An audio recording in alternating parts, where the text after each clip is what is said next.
Bien-aimés, nous vous saluons au nom de Jésus-Christ. De partout où vous êtes, nous osons croire que vous vous portez bien par sa grâce et nous vous souhaitons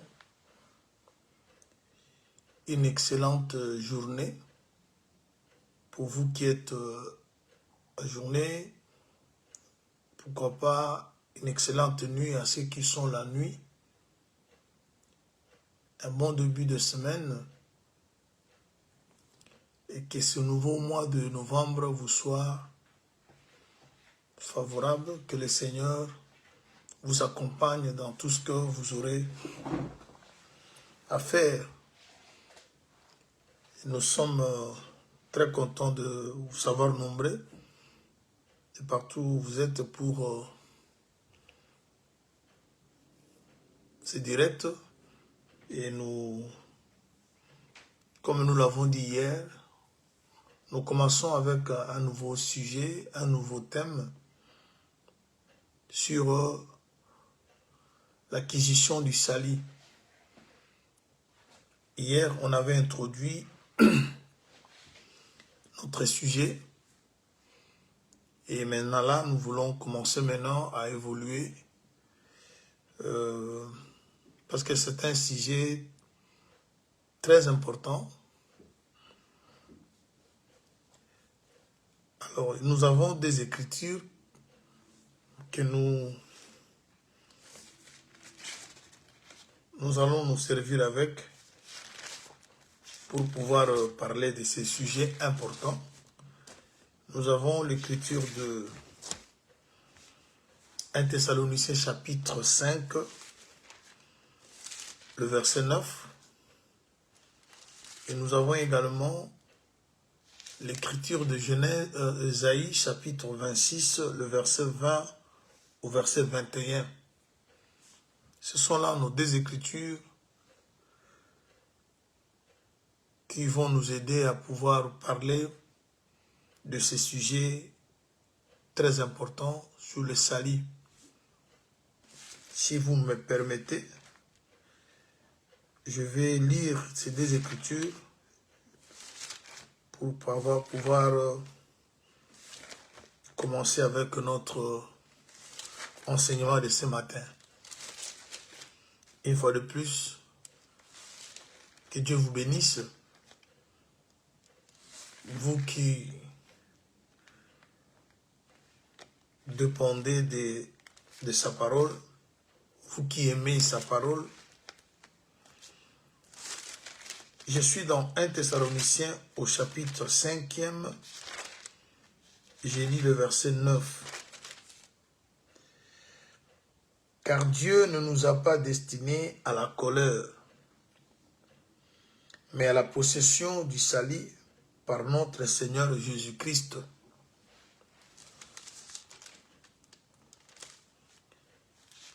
Et nous prenons Ésaïe chapitre 26, nous lisons le verset 20 au verset 21. Ésaïe 26, verset 20 au verset 21.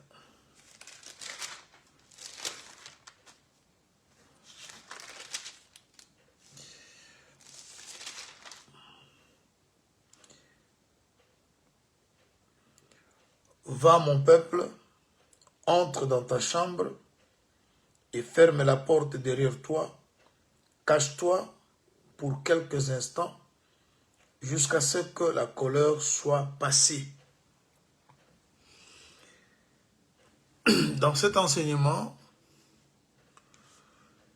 nous allons comprendre un peu beaucoup sur le salut. Comme je l'avais dit hier, le salut ne pas simplement quitter la terre, aller vivre au ciel. Oui, ça c'est le salut. Mais le salut, c'est aussi l'ensemble de tout ce qui est bien pour le peuple de Dieu.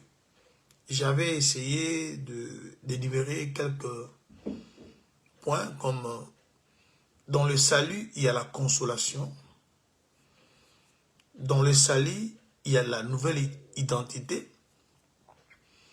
Dans le salut, il y a le relèvement. Dans le salut, il y a la délivrance. Il y a la sécurité. Il y a la rédemption. Lorsqu'on parle du salut, c'est l'ensemble de tout ce qui constitue le bien-être du peuple du Seigneur. Alors, si on comprend le salut de cette façon-là, on dira également, Dieu n'est pas content de te voir souffrir. Dieu aime ta paix, il aime te voir. Dieu aime te voir prospère. Dieu aime te voir réussir, parce que dans le salut, il y a la réussite également. Alors notre sous-thème d'aujourd'hui, nous voulons d'abord commencer par le salut promis. Parce que je vous ai parlé hier, on aura à expliquer le salut dans 3 dimensions. Le salut accordé, le salut conservé et le salut accompli, dont j'avais parlé hier, le salut passé, le salut présent et le salut à venir, c'est la même chose. Le salut passé, c'est le salut accordé. Le salut présent, c'est le salut conservé. Et puis le salut à venir, c'est le salut accompli. Je crois que tout ça, on aura le temps de l'expliquer. Comment le salut peut être accordé, comment on doit conserver le salut et comment le salut peut être accompli. Parce que le salut, c'est aussi un processus. Alors il faut que ce processus aille jusqu'à son accomplissement. C'est ainsi que je vous avais évoqué, je parlais des versets du livre d'Isaïe, où on dit, Dieu dit, mon peuple va. On voit déjà, quand quelqu'un, on dit à quelqu'un d'aller, c'est-à-dire la personne doit se déplacer d'un lieu à un autre. Il dit, va, entre dans ta chambre, ferme la porte derrière toi, cache-toi. Ouais. Tous ces éléments-là, s'ils ne sont pas respectés, on ne va pas vivre le salut, mais par contre, on vivra la colère. Parce qu'on dit, va, mon peuple, entre dans ta chambre, ferme la porte, cache-toi, jusqu'à ce que la colère sera passée. Or, nous ne sommes pas destinés à la colère. Mais pour être loin de la colère, il faut s'élever. Il faut aller. Il faut entrer dans une chambre qui est ta chambre à toi et fermer la porte et cache-toi. C'est ainsi que la colère ne va pas t'atteindre. Vous voyez, tous ces mouvements-là, on va expliquer. Mais aujourd'hui, nous voulons d'abord expliquer, parler du salut promis. Pour que le salut nous parvienne, ce salut était promis. On commence d'abord par le salut promis. C'est ainsi que je reviendrai pour un peu approfondir ce que je parlais hier sur l'agneau prédestiné et l'agneau immolé. C'est le 2 temps. Il y a le temps où l'agneau est prédestiné et il y a le temps où l'agneau est immolé. Vous allez vous rappeler, lorsque les enfants d'Israël voulaient sortir de l'Égypte, on devait d'abord prendre l'agneau. Je prends l'écriture dans le livre d'Exode. Je suis dans le livre d'Exode 12.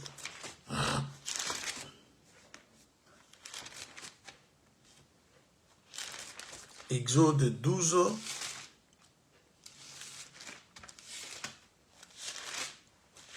Le prophète dit ceci. Dieu donne une instruction à son peuple. Et je suis là, il dit,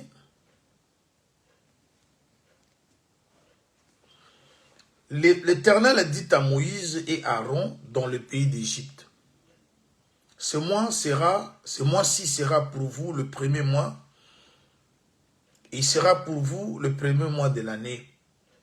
Parlez à toute l'assemblée d'Israël. Et dites, le 10e jour de ce mois, on prendra un agneau pour chaque famille, un agneau pour chaque maison. Si la maison est trop peu nombreuse pour un agneau, on le prendra avec son plus proche voisin, selon le nombre de personnes, et vous compterez pour cet agneau d'après ce que chacun peut manger. Ce sera un agneau sans défaut, mâle, âgé d'1 an. Vous pourrez prendre un agneau ou un chevreau. Vous le garderez jusqu'au 14e jour de ce mois. Et toute l'assemblée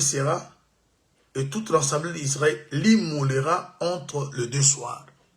Vous voyez ici, c'est-à-dire, on prend l'agneau le 10e jour. Mais on ne le tue pas le même jour. On le garde. Mais les gens qui ont pris l'agneau savent ce qu'ils feront de cet agneau. Mais ils doivent patienter jusqu'au 14e jour pour qu'on puisse immoler l'agneau. C'est-à-dire, c'est aussi la notion de la prédestination. Et, c'est-à-dire, on prend l'agneau le 10e jour pour l'immoler le 14e jour. C'est-à-dire, il y a déjà une promesse qui est faite, il y a déjà un plan qui est tracé, mais il faut patienter jusqu'au 14e jour. Je vais l'expliquer lorsque on va prendre la réalité qui s'est passée en Éden. Maintenant, aujourd'hui, nous voulons parler du salut promis. Qui a promis le salut? Et comment et quand cette promesse devait s'accomplir?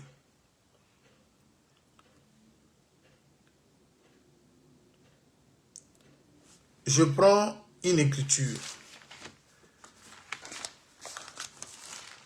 Je suis dans le livre d'Ésaïe, au chapitre 63. Le prophète parle sur l'homme de Bosra. Il dit ceci, je suis au premier verset. Qui est celui qui vient de Dom, de Bosra, en vêtements rouges et en habit éclatant, et se redressant avec fierté dans la plénitude de sa force? C'est moi qui ai promis le salut, qui ai le pouvoir de délivrer. Déjà ici, en lisant cette écriture, vous verrez que on associe le salut à la délivrance. Mais ce qui va nous intéresser d'abord, c'est que le prophète dit que le salut a été promis. Qui a promis le salut et qui devait l'accomplir? Ça, d'abord, la chose principale et importante que j'aimerais que chacun de nous comprenne, parce que si on attend le salut, on l'attend parce que c'est une promesse. Et nous croyons à ce que les Écritures attestent, que Dieu n'est pas un homme pour mentir. Il n'est pas non plus un fils de l'homme pour se repentir. Dieu a toujours tenu sa parole. C'est-à-dire, le salut avec tous ces volets, c'est une promesse. Et comme cette promesse, elle est faite par Dieu, il faut être rassuré que Dieu l'accomplira certainement. Lorsqu'on comprend le salut avec toutes ses facettes, salut comme délivrance, salut comme consolation, salut comme réussite, salut comme sécurité, salut comme rédemption, salut comme excellence, c'est-à-dire c'est la promesse que quelqu'un a faite et il va tenir sa parole. Alors, je vais encore prendre une deuxième écriture pour vraiment rassurer que le salut c'est une promesse et qui n'est pas faite par n'importe qui, elle est faite par le Dieu qui ne ment jamais. Alors lorsque Paul dit qu'on n'est pas destiné à la colère, mais à la possession ou à l'acquisition du salut, c'est-à-dire tu dois être rassuré que le Seigneur finit ou finira par accomplir ce salut qu'il t'a promis. La colère n'est pas ta destinée. Même si tu vis des moments compliqués aujourd'hui, mais ce n'est qu'un moment qui va passer, parce que ce que Dieu t'a promis, c'est le salut. Ce que tu as comme promesse, c'est le salut. Et nous aurons... Je prends encore une autre écriture. Dans le livre d'Ésaïe toujours, au chapitre 62. Je vais lire. Pour l'amour de Sion, je ne me tairai point. Pour l'amour de Jérusalem, je ne prendrai point de repos, jusqu'à ce que son salut paraisse comme l'aurore, et sa délivrance comme un flambeau qui s'allume. Alors, les nations verront ton salut,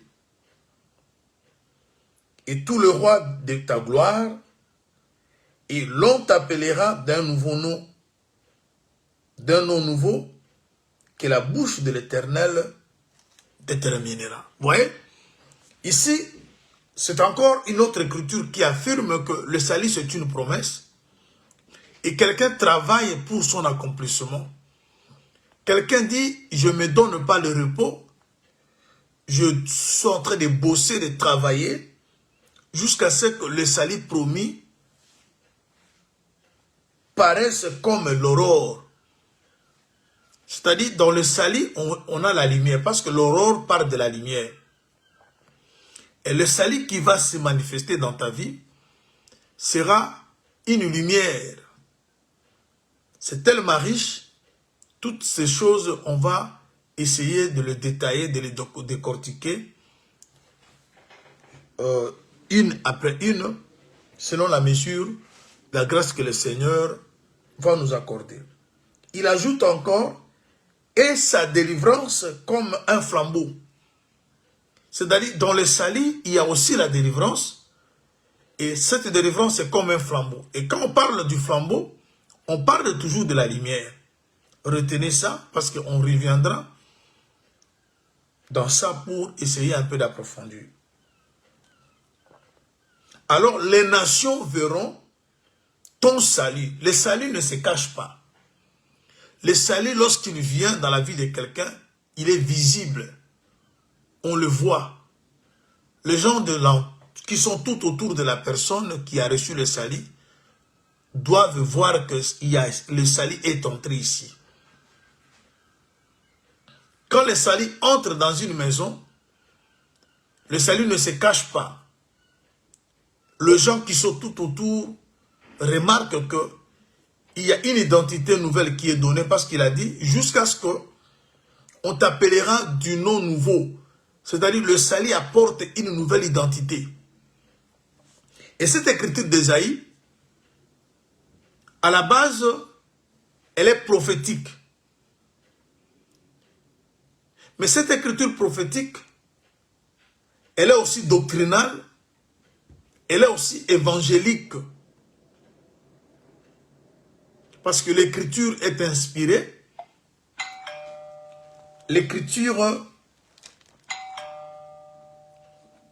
vous allez excuser.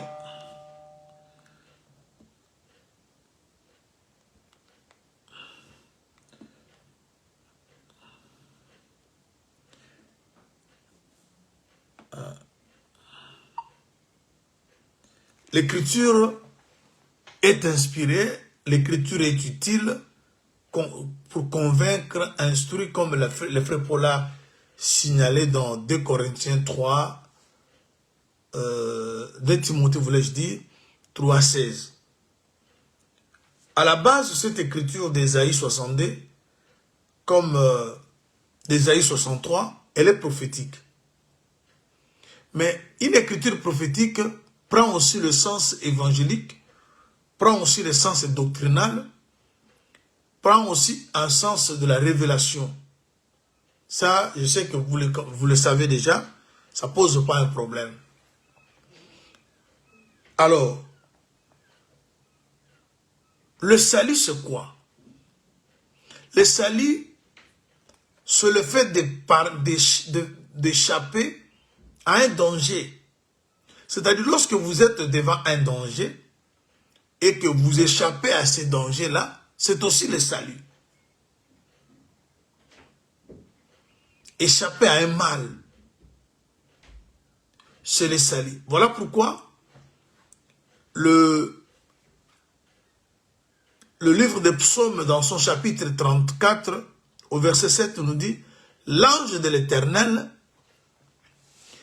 campe autour de ceux qui les craignent pour les arracher au danger. » C'est-à-dire, lorsque vous êtes arraché à un danger, c'est ça le salut. Parce que le salut, comme je disais tantôt, rassemble tous ces éléments, la délivrance, la guérison, la résurrection, l'épanouissement, la victoire, tout ça, la consolation, tout ça font partie du salut.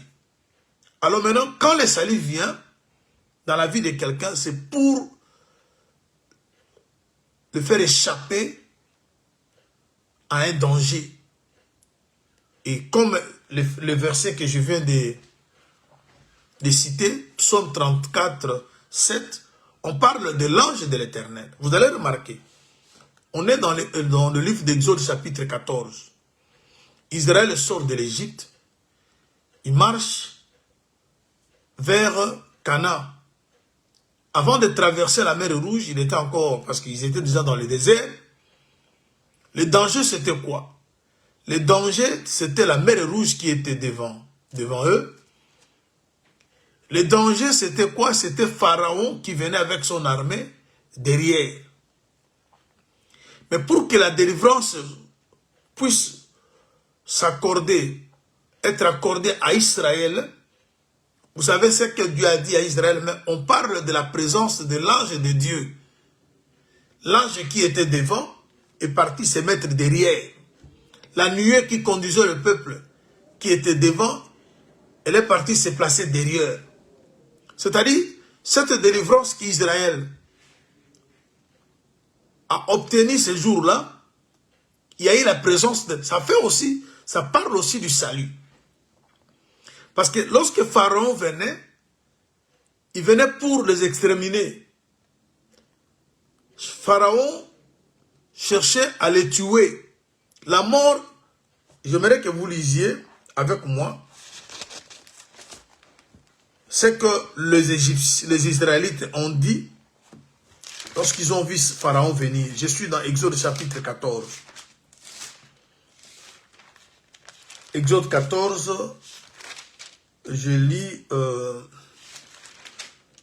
à partir du verset 12.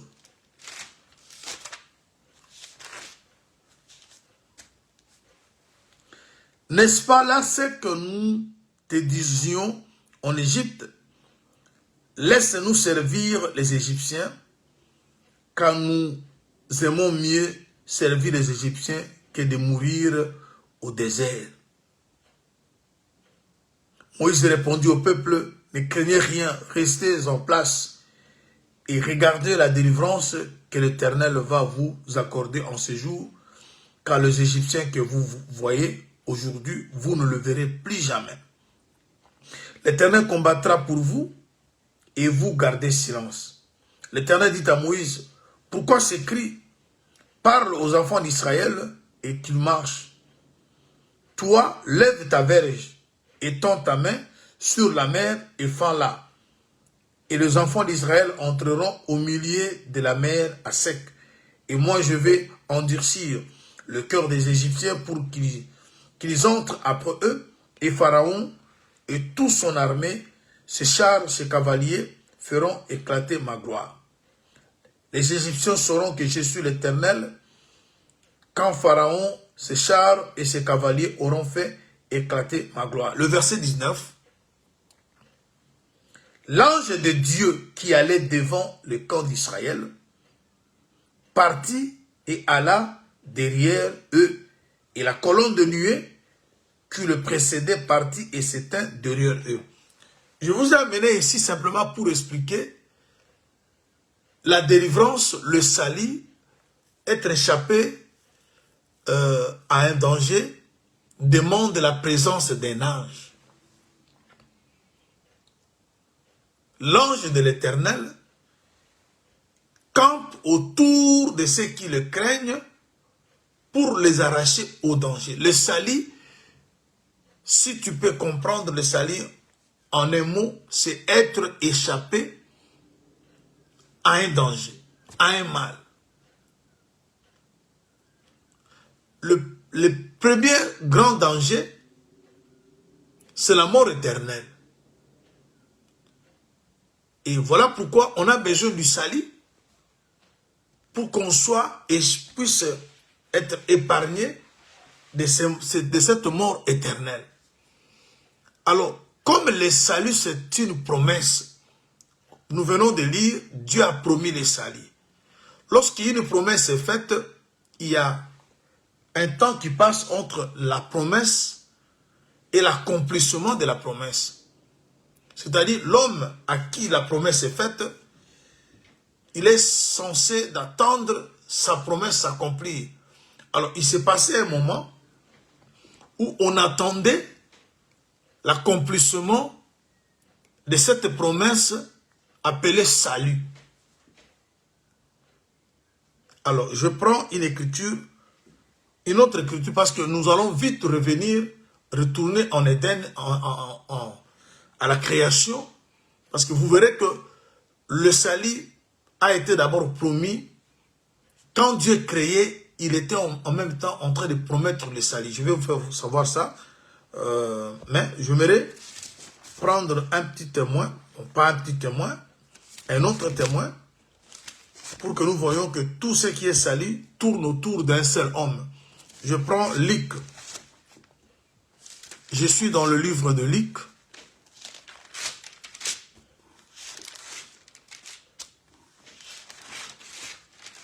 Ça, vous connaissez. Je suis dans Luc, au chapitre 2e.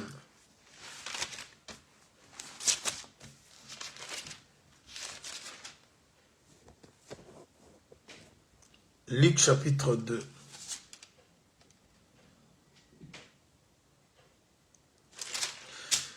Voilà. Je commence au verset 21. Le 8e jour auquel l'enfant devait être circoncis, étant arrivé, on lui donna le nom de Jésus, nom qu'avait indiqué l'ange avant qu'il soit conçu dans le sein de sa mère. Et quand les jours de leur purification furent accomplis, selon la loi de Moïse, Joseph et Marie le portèrent à Jérusalem pour le présenter au Seigneur. Suivant ce qui est écrit dans la loi du Seigneur, tout mâle premier-né sera consacré au Seigneur. Et pour offrir en sacrifice deux tourterelles ou deux jeunes pigeons, comme cela est prescrit dans la loi du Seigneur. Et voici, Il y avait à Jérusalem un homme appelé Siméon. Cet homme était juste et pieux. Il attendait l'accomplissement, il attendait la consolation d'Israël et l'Esprit Saint était sur lui. Il avait été divinement averti par le Saint-Esprit qu'il ne mourrait point avant d'avoir vu le Christ du Seigneur. Il vint au temple poussé par l'Esprit, et comme le parent apportait le petit enfant, Jésus, pour accomplir à son égard ce qu'on ordonnait la loi, il récit dans ses bras, bénit Dieu et dit, maintenant, Seigneur, tu laisses ton serviteur s'en aller en paix, selon ta parole, car mes yeux ont vu ton salut, le salut que tu as préparé devant tout le peuple, la lumière pour éclairer les nations et gloire d'Israël, ton peuple. Vous voyez, ici, les choses commencent à se délier. Le salut, comme je vous avais parlé par rapport aux deux versets que nous avons lus, Ésaïe 63, Ésaïe 62, le salut a été promis et quelqu'un travaillait pour l'accomplissement de cette promesse. Et lorsqu'on arrive dans Luc, on voit que le salut, c'est tout un homme que l'humanité attendait. Siméon a bien parlé que cet homme, cet enfant que je vois, c'est lui la consolation qu'Israël attendait. Parce que le salut, c'est une consolation. Nous avons besoin d'être consolés. Nous avons besoin d'être secourus. Tout ça fait partie du salut. Dans le salut, il n'y a pas simplement aller au ciel. Dans le salut, il y a aussi la consolation. Dans le salut, il y a aussi la guérison. Dans le salut, il y a aussi l'épanouissement. Parce que l'homme qui apporte le salut et celui qui apporte la délivrance ne sont pas deux personnes. Ici, le prophète ou Siméon, je reprends ces mots. Au verset 29, il dit, « Maintenant, Seigneur, tu laisses ton serviteur s'en aller en paix. » Ne peut avoir la paix, ne peut partir en paix que celui qui croise le salut. Parce que le salut lui-même se nomme prince de la paix. Selon ta parole, car mes yeux ont vu ton salut. Au moment où cet homme parlait, il avait l'enfant devant lui. Mes yeux ont vu ton salut. Il ajoute au verset 31, le salut que tu as préparé devant tout le peuple. Et c'est ça que je vous ai dit que il y a eu prédestination. L'agneau a été prédestiné. C'est là que Dieu était en train de préparer le salut.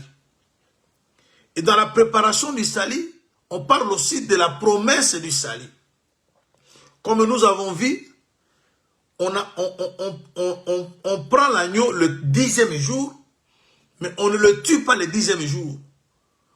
On va le garder jusqu'au 14e jour.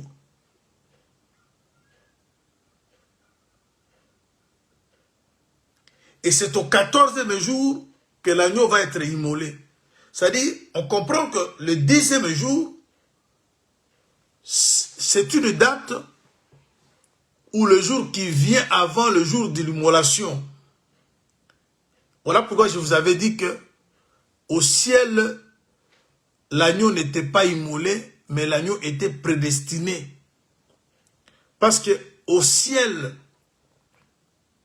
là-bas, il n'y a que le trône. L'autel sur lequel on doit sacrifier l'agneau n'est pas au ciel et sur la terre. Voilà pourquoi quand vous regardez le tabernacle de Moïse était horizontal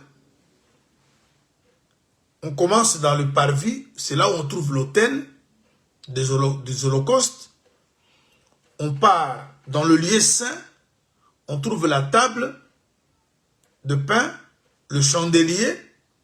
Et lorsque vous traversez les rideaux, vous trouvez maintenant l'arche de l'alliance et le propitiatoire où Dieu s'est placé entre le chérubin. C'est-à-dire le trône, le siège, c'est dans le lieu très saint. Maintenant, l'autel, c'est dans le parvis. Là, nous sommes dans le tabernacle de Moïse qui était horizontal. Mais le tabernacle de Jésus, c'est vertical. C'est-à-dire le parvis est sur la terre, le trône est au ciel. C'est-à-dire, pour être sacrifié, il doit quitter le trône, parce que le trône, son siège est au ciel. Voilà pourquoi vous avez vu Dieu quitter le ciel pour venir mourir sur la terre. C'est ainsi qu'on ne saura jamais expliquer que l'agneau était immolé au ciel, parce qu'au ciel, il était esprit, il était sur le trône, il était le lion. On ne peut pas immoler le lion. On doit immoler l'agneau. Il est devenu agneau sur la terre lorsqu'il a renoncé à sa royauté. Il a pris la forme d'un serviteur. Et c'est sur l'autel, parce que le lit, parce que l'autel parle aussi du lit. C'est-à-dire, la chambre à coucher de Dieu, c'est sur la terre. Voilà pourquoi lorsqu'il est au ciel, on dit que celui qui garde Israël, il ne dort pas, il ne somnole pas au ciel. Mais quand il descend sur la terre, Dieu dort, parce que dormir, c'est mourir. Alors, ici nous sommes en train d'expliquer le salut promis et le salut accordé. Alors, on sait que ce que Dieu avait promis à l'humanité, c'était le salut. Mais lorsque nous voyons Siméon parler, Siméon nous explique que c'était plutôt le Fils Jésus. Il dit, verset 31, « Salut que tu as préparé devant tout le peuple. » Verset 32, « La lumière, ce salut est aussi une lumière. Lumière pour éclairer les nations. Et la gloire d'Israël, ton peuple. » Alors, maintenant, je vais vous faire comprendre quelque chose. On rentre au début, au premier jour de la création. Vous allez voir quelque chose de très capital que j'aimerais que vous puissiez comprendre par rapport à cet enseignement. Nous sommes au Genèse, chapitre 1. Parce qu'avant que le salut soit accordé, le salut doit être promis. Et quand le salut est promis, il doit s'accomplir. Et tout ce que Dieu nous promet, Dieu l'accomplit. Voilà pourquoi je vais dire à quelqu'un, aussi longtemps que Dieu t'a promis une vie meilleure, il faut toujours espérer. Il faut toujours croire. Parce que ce que Dieu promet, il le réalise. Regarde, je suis au chapitre 1er de Genèse. Je lis le 5 premiers versets. Au commencement, Dieu créa les cieux et la terre. La terre était informe et vide. Il y avait des ténèbres à la surface de l'abîme. L'Esprit de Dieu se mouvait au-dessus des eaux. Dieu dit que la lumière soit, et la lumière fut. Dieu vit que la lumière était bonne, et Dieu sépara la lumière d'avec les ténèbres. Dieu appela la lumière jour, et Et il appela le ténèbre nuit, ainsi il y eut un soir, il y eut un matin, ce fut le premier jour. Qu'est-ce qu'on remarque ici? On remarque que la terre existait, mais elle existait dans l'eau. Étant donné que la terre était dans l'eau, il y a deux choses qui nous intéressent, selon que le prophète a mentionné. La terre était informe et la terre était vide. Et sur l'eau dans laquelle se trouvait la terre, on dit que les ténèbres couvraient. L'Esprit de Dieu se mouvait au-dessus des eaux. Oui, on a toujours expliqué l'Esprit qui se mouvait au-dessus des eaux. C'est Jésus qui marchait sur les eaux. Oui, cette interprétation n'est pas fausse. Je la présente aussi. Mais il n'y a pas que ça.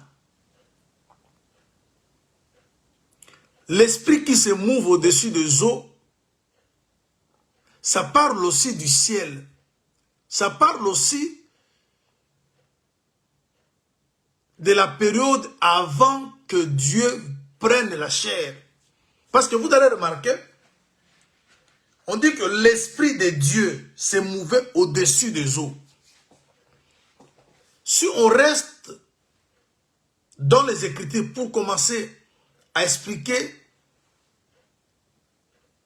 élément par élément, les eaux déjà nous parlent du monde. D'après Apocalypse 17, 15. Et les eaux en question sont couvertes de ténèbres. Ce qui veut dire que le monde est dans l'obscurité. Maintenant, l'Esprit de Dieu est au-dessus. On ne parle pas marche sur. Comme je disais tantôt, l'interprétation de dire que l'Esprit mouvait au-dessus des eaux, on le marie avec Jésus qui marchait sur les eaux, c'est correct. Mais tellement que la révélation est progressive, il n'y a pas que ça. Dans cette écriture, vous verrez que l'Esprit qui se mouve au-dessus des eaux, c'est aussi l'époque ou la période ou le temps avant que Dieu puisse porter la chair. Quand Dieu porte la chair, c'est lorsqu'il dit que la lumière soit. Lorsque Dieu dit que la lumière soit, là nous sommes dans la promesse. L'Esprit devait venir. Ensuite, la lumière fut. La lumière fut, c'est l'Esprit portait le corps. Parce que quand Dieu est venu dans ce monde, en portant le corps que nous appelons Jésus, il a été présenté comme une lumière. Alors lorsqu'on dit que l'Esprit mouvait au-dessus des eaux, on parle de Dieu avant sa venue sur la terre. Il était au ciel, il était au-dessus. Mais lorsqu'il devait maintenant venir dans le monde qui est les eaux, couvertes de ténèbres, il doit porter le corps qu'on appelle les lumières. Voilà pourquoi Jésus-Christ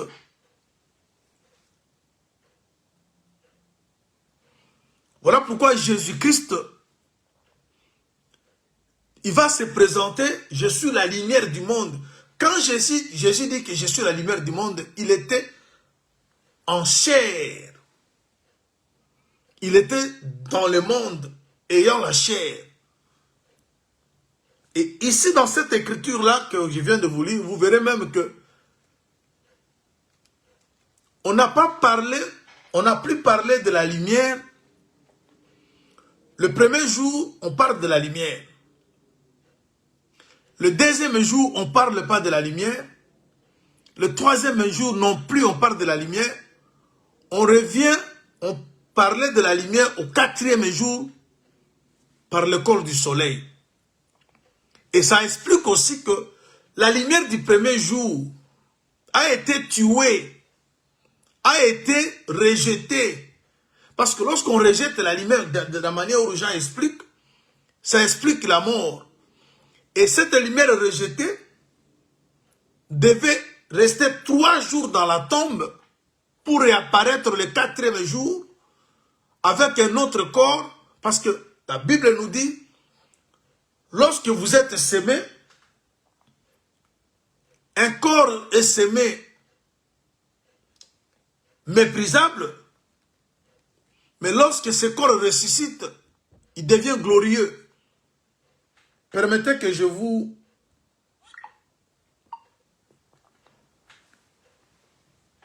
explique un peu quelque chose ici. Le premier jour de la création, ça explique aussi l'humanité qui était dans les ténèbres. Parce que dans ces premiers jours-là, il y a 2 choses qui sont dites. On nous parle de ténèbres qui couvrent toute la surface des eaux. Et on nous parle aussi de la lumière qui vient. Mais avant que la lumière puisse venir, on a souhaité. Et le fait de souhaiter que la lumière soit, c'est déjà une promesse. Dieu a souhaité, Dieu souhaite ta délivrance. Dieu souhaite ton avancement, mais ton avancement, mon avancement, ma réussite comme ta réussite est liée à la venue de la lumière. Alors la terre était informe et vide, mais étant dans l'eau, couverte de ténèbres. Pour que cette terre sorte de cette eau, il y a besoin, Dieu a eu besoin de la présence de la lumière. Et cette terre peut expliquer ta vie comme ma vie. Cette terre peut expliquer l'humanité. Cette terre peut expliquer l'Église, les nations comme Israël. Parce que je vous ai toujours dit que lorsqu'on prend une écriture, il faut savoir que l'écriture peut s'expliquer dans plusieurs volets. Mais ici, je parle du salut pour qu'on comprenne que si vous réellement, vous avez reçu le salut qui est Jésus, Jésus ne donne pas simplement la vie éternelle. Il donne aussi l'abondance. Il dit, le voleur ne vient que pour détruire, dérober et égorger. Mais moi, je suis venu pour que mes brebis aient la vie. Ça, c'est l'objectif. Et qu'elle soit dans l'abondance. Vous voyez? La vie éternelle, c'est Jésus qui donne. Mais sur cette terre, cette vie éternelle est accompagnée de l'abondance. Cette abondance, c'est de réponse à nos questions, nos problèmes quotidiens, nos problèmes de chaque jour. Le salut donne tout ça, la consolation. Parce que Samuel a plutôt... Simeon a parlé de la consolation. La consolation, c'est aussi la réponse à un problème. La consolation, c'est aussi l'assistance. La consolation, c'est aussi la guérison, c'est aussi la délivrance. Pas seulement de l'âme, mais c'est aussi de la chair. Alors, je retourne vite parce que vous avez vu ici qu'il y avait d'abord l'Esprit de Dieu. Ensuite, on parle, Dieu souhaite l'apparition de la lumière.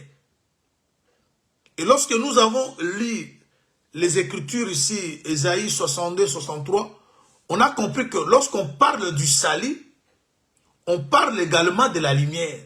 Alors, quand Dieu dit que la lumière soit et la lumière fut, bien aimé, il y a deux temps dans cette déclaration. Quand Dieu souhaite l'apparition de la lumière, c'est la promesse que Dieu est en train de faire à l'humanité, que je vais vous envoyer la lumière. Et lorsque la Bible dit que la lumière fut, on est dans l'accomplissement de cette promesse concernant la lumière. Et pourquoi la lumière doit se manifester? Parce que Dieu était à la recherche de perdus. Rappelez-vous de la parabole que Jésus a donnée concernant la femme qui avait perdu, qui avait 10 drachmes, mais elle a perdu une des drachmes. La Bible dit, pour retrouver sa drachme, sa pièce de monnaie, cette femme a allumé. Vous voyez? Et ensuite, elle a pris le balai. C'est-à-dire, retrouver ce qu'on a perdu, on a besoin de la présence de la lumière et on a besoin du balai qui ne parle que de l'enseignement, de la doctrine, de l'ordre. Alors, les ténèbres du commencement qui couvraient la surface des eaux parlent aussi du règne des ténèbres, du règne du diable sur les enfants de Dieu. Nous étions tous perdus.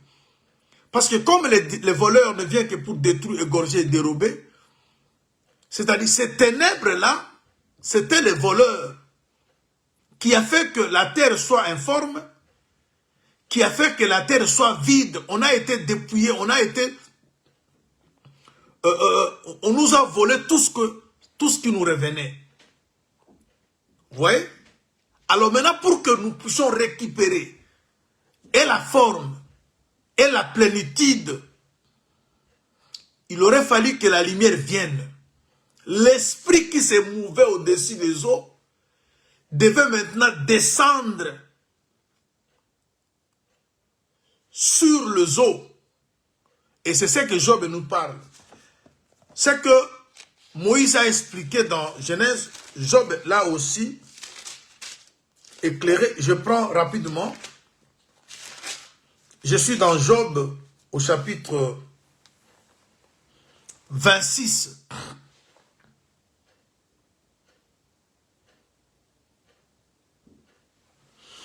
Le verset 9 au verset 10. Il couvre la face de son trône, et il répand sur lui sa nuée.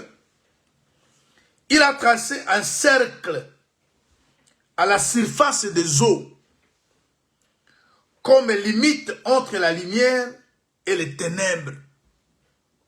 Vous voyez? C'est-à-dire, l'esprit était au-dessus des eaux, qui veut dire l'esprit était sur le trône. Lorsque Dieu était sur le trône, il était esprit. Mais pour venir maintenant libérer son peuple qui est dans la servitude, et on était dans la servitude comme la terre informe et vide. Et cette terre informe et vide est dans l'eau. L'eau, c'est le monde. Alors maintenant, l'esprit devait devenir corps. Rappelez-vous de Hébreux, chapitre 10, dans son verset 5. L'écrivain dit, Christ entrant dans le monde, il a dit, tu m'as formé un corps. Vous voyez, lorsqu'on parle de Christ, on parle de l'esprit. Christ, c'est l'esprit qui ne meurt point. Alors, l'esprit qui mouvait au-dessus des eaux ne pouvait pas sauver s'il ne devait pas porter un corps. Parce que pour sauver, l'esprit devait porter un corps pour mourir. Voilà pourquoi il a souhaité la venue de la lumière.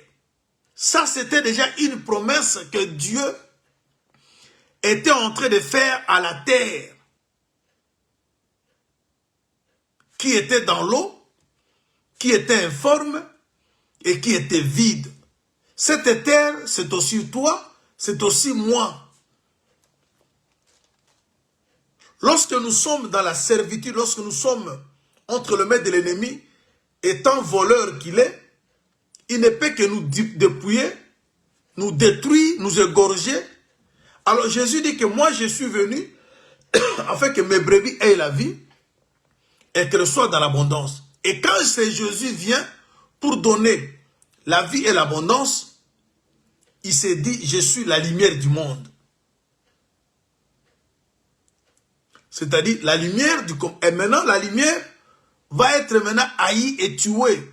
Cette lumière du commencement a été tuée, enterrée. Mais 3 jours après, cette lumière sort le 4e jour. Parce qu'on n'a plus parlé de la lumière. 2e jour, on n'a pas parlé de la lumière. 3e jour, on n'a pas parlé de la lumière. On revient au 4e jour, on parle de la lumière, mais la lumière prend un autre corps.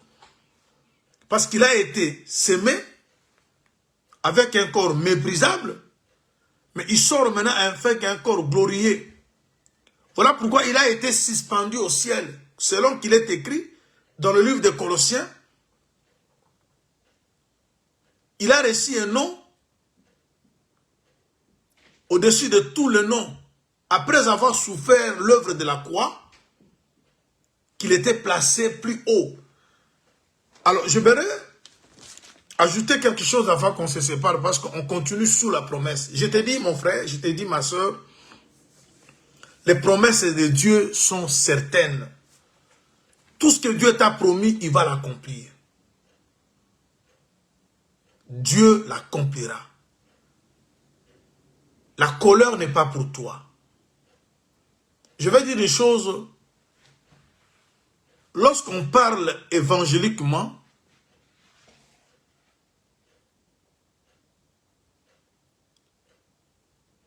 on doit rassurer à tout enfant de Dieu que tout son problème aura une solution. Mais lorsqu'on parle prophétiquement, il y a des exceptions.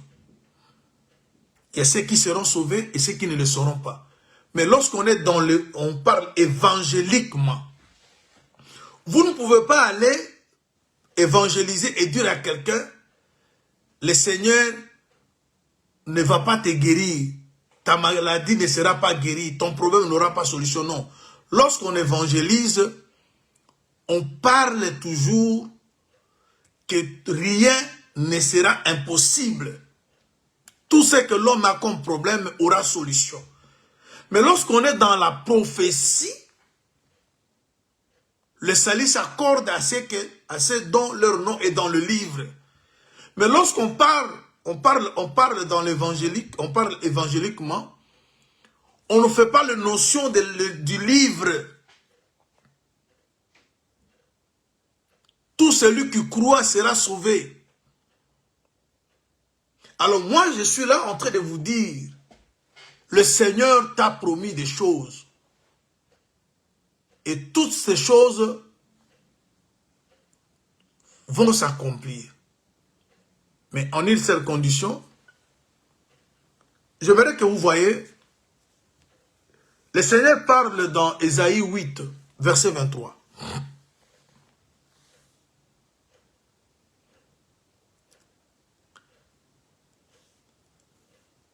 Il dit, c'est tellement merveilleux. Il dit, les ténèbres, laisse-moi lire ça, ne régneront pas toujours. Il va évoquer deux noms. Ésaïe 8, 23.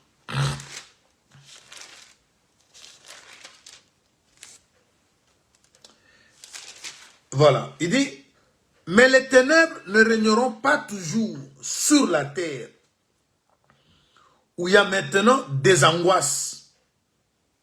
Si les temps passés ont couvert d'opprobre le pays des Zabylons et le pays de Nephtali, les temps à venir couvriront de gloire la contrée voisine de la mer, au-delà du Jourdain, le territoire des Chantiers.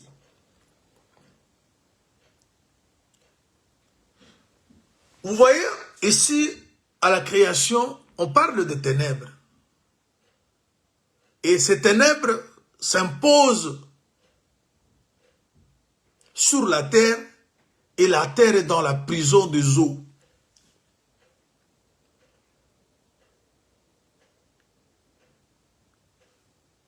Adam, vous savez, la formation d'Adam a commencé d'abord par retirer la terre des eaux. Ensuite, retirer la poussière de la terre. Ensuite, prendre la poussière et la placer sur le trône. Vous voyez, la délivrance aussi est progressive. Pour qu'on arrive à parler d'Adam. Parce que Adam est formé de la poussière de la terre. Mais on ne peut pas avoir la poussière de la terre si la terre elle-même est dans l'eau. C'est-à-dire, lorsque Dieu parlait de la terre informe et vide, Adam aussi faisait partie de cette terre informe et vide. Et donc, Dieu maintenant doit aller étape par étape. Bien aimé, la délivrance est aussi progressive.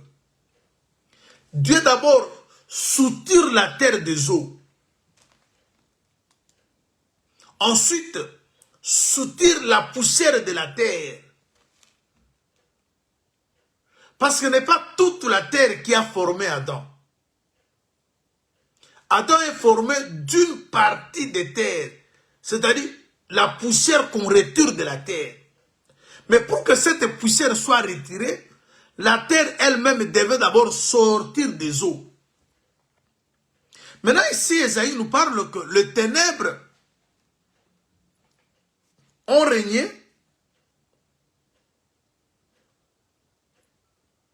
sur Zabylon et sur Nephtali. Mais ça ne continueront pas comme ça à régner. Il faut que ça cesse. Voilà pourquoi Dieu souhaite la présence de la lumière. Rappelez-vous de ce que Ecclésiaste nous dit. La lumière a de l'avantage sur les ténèbres. Alors, on va continuer demain peut-être.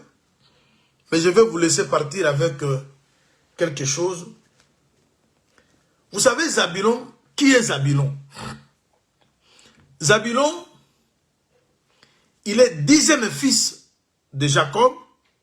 Si vous comptez tous les enfants, commençant par Ruben, Siméon, Lévi, Juda, Dan, Nephtali, vous verrez que Zabylon, il est 10e fils. Mais il est aussi 6e fils. Il est 10e fils, c'est Jacob. Mais il est 6e chez Léa. Parce que Léa a donné à Jacob 6 fils. Et le 6e là, c'est Zabylon. Le dernier. Mais pour Jacob, parce que Jacob, tous les enfants de Léa, les enfants de Rachel, les enfants de Zilpa, de Bila, tous sont les enfants de Jacob. Et pour Jacob, Zabulon, il est 10e. Et pour Léa, Zabulon, il est 6e. Et ce sont des chiffres qui parlent.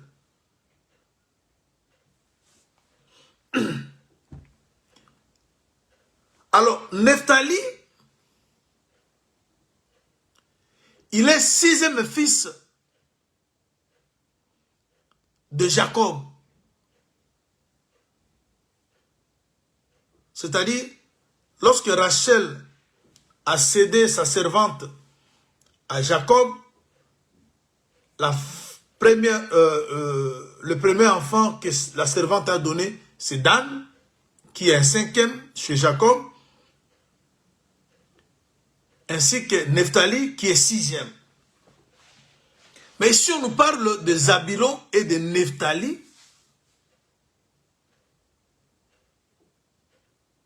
qui étaient dans les angoisses.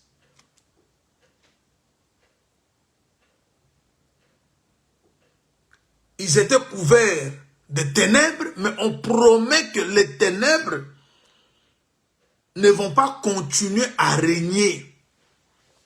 Ça, c'est une bonne promesse.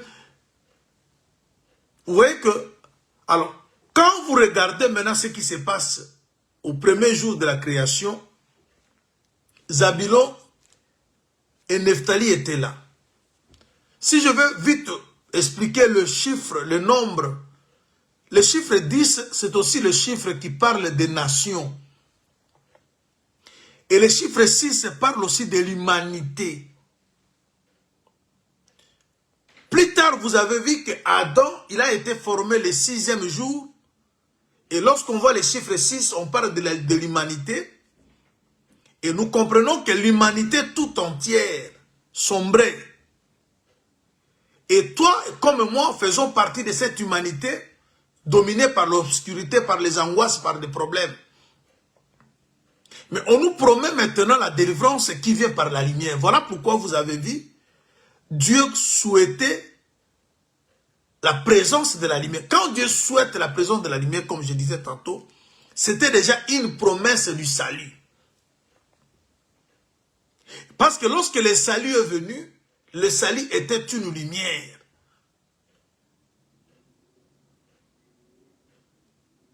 Le salut était une lumière. Pour terminer par là, on va continuer par la grâce du Seigneur. Le salut était une lumière. Regarde ce que Ésaïe dit au 62e chapitre. Verset 1er. Pour l'amour de Sion, je ne me tairai point. Pour l'amour de Jérusalem, je ne prendrai point de repos. Jusqu'à ce que son salut paraisse. Son salut paraisse comme l'aurore. Et que sa délivrance comme un flambeau qui s'allume. Or, vous savez que le flambeau, d'après Apocalypse 21, verset 23, le flambeau c'est un agneau. Quand Dieu est venu nous donner la délivrance, il a porté le corps de l'agneau. Lisez Apocalypse 21, au verset 23e, on parle de l'agneau comme flambeau. Or, lorsqu'on parle du flambeau, on parle de la lumière. Ta délivrance, comme un flambeau qui s'allume. Ce qui veut dire, chacun de nous a besoin de la lumière pour que la lumière le fasse sortir des ténèbres, des difficultés et des angoisses. Alors, le salut, évangéliquement par là, c'est aussi la réponse à ta question. C'est aussi ta consolation. Tu as besoin d'être consolé. Tu as besoin d'être guéri. Tu as besoin de s'épanouir. Mais tout cela peut venir que de celui qu'on appelle salut. Parce que Jésus qui est venu là, c'est lui le salut. Étant donné que Jésus est salut, Jésus est tout, il est ta consolation. Jésus t'apporte une nouvelle identité. On dit que, Esaïe dit, on t'appellera d'un nouveau nom. Lorsque le salut vient dans ta vie, une nouvelle identité te sera octroyée. Comme la Bible dit, si quelqu'un est en Christ, devient une nouvelle créature. Alors, chers bien-aimés, aujourd'hui, nous avons vu le salut promis. Et ce salut est promis à qui? À ceux qui sont reconnus enfants de Dieu. Alors, vous savez, chers bien-aimés, lorsque Zabulon est né, dans Ésaïe, et plutôt Genèse chapitre 30, le verset 20, Ésaïe, plutôt Zabulon, Léa dit que il appelle Zabulon un beau don. Vous devez savoir que le être don, c'est aussi être une femme. Proverbe le dit, on peut hériter de ses pères toutes choses, mais une femme intelligente, c'est un don. C'est-à-dire, l'Église, nous sommes un don. Étant donné que nous sommes une femme, Dieu ne pouvait pas nous laisser dominer par les ténèbres. Tu es la femme de Dieu, tu appartiens à notre Dieu. Il voit comment l'obscurité couvre ta vie, couvre ta famille, couvre ton foyer. Mais il te dit, les ténèbres ne vont pas régner toujours. Nephtali, c'est qui? Nephtali, lorsque Rachel a vu sa servante donner naissance, le nom de Nephtali veut dire, je luttais contre ma soeur et je vaincu. C'est-à-dire, Nephtali, c'est le produit d'un combat. Nous tous qui sommes le produit de la croix, parce que le combat qui a eu lieu entre deux sœurs, les deux sœurs parlent aussi de deux alliances. Et les deux alliances se sont bâties à la croix. C'est là où Moïse a été vaincu. C'est là où les esprits, les autorités ont été dépouillés. Et nous sommes le produit de la croix. Aussi longtemps que Jésus est mort pour toi, toi Nephtali, moi Nephtali, les ténèbres ne régneront pas toujours. Parce que cette œuvre de la croix avait eu lieu pour que toi et moi puissions sortir des ténèbres. Parce que les angoisses qui nous arrivent, c'est par rapport aux ténèbres. Et quand Dieu a souhaité la venue de la lumière, c'est pour te faire sortir toi dans les ténèbres, moi dans les ténèbres, afin de nous donner la forme. Alors, rassure-toi que les promesses que Dieu a faites à son peuple, c'est pour toi. Le salut englobe tout. Le salut veut ta paix, ta consolation, ta prospérité, ta guérison. Le salut veut ta réussite, ton succès.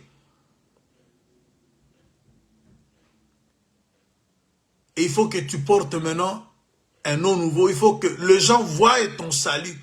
Ton salut ne sera pas caché. Quand le salut entre dans la vie de quelqu'un, on va y parler lorsque le salut est entré dans la maison des Zachée. Lorsque le salut est entré dans la maison de fils d'Abraham, on voit un changement, un miracle s'opère. Que le Seigneur Dieu vous bénisse, chers bien-aimés. On va, par la grâce du Seigneur, continuer, Dieu voulant. Demain, par sa grâce, soyez richement bénis.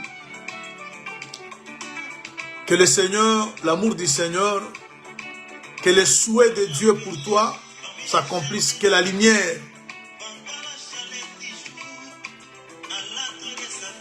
s'installe dans ta vie, dans ta maison, pour changer les dons.